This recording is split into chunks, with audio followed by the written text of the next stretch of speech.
अस्सलाम वालेकुम नाजरीन, आपको एक बड़ी ब्रेकिंग न्यूज़ से आगाह करते चले। कोयटा में मुसलसल दूसरे रोज से धमाका। जी हां नाजरीन, बलूचिस्तान के दारुल हुकूमत कोयटा के मशरकी बाईपास पर धमाका हुआ है। नजी टीवी न्यूज़ के मुताबिक थाना मंजूर शहीद के हदूद में शेरजान स्टॉप के करीब धमाका हुआ है, जहां नामालूम अफराद एक दुकान पर दस्ती बम फेंक कर फरार हो गए हैं। धमाके में 4 अफराद जख्मी हुए हैं। पुलिस के मुताबिक जिस दुकान में धमाका हुआ है वो एक पुलिस एहलकार की मलकियत है। इस दुकान में यौम आज़ादी की मुनासिब से परचम और जश्न आज़ादी का दीगर सामान फरोख्त किया जा रहा था।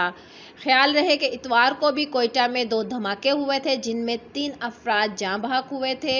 एक धमाका सरीना होटल के बाहर हुआ था, जबकि दूसरे धमाके में रेडी पर कौमी परचम फरोख्त करने वाले शख्स को निशाना बनाया गया था।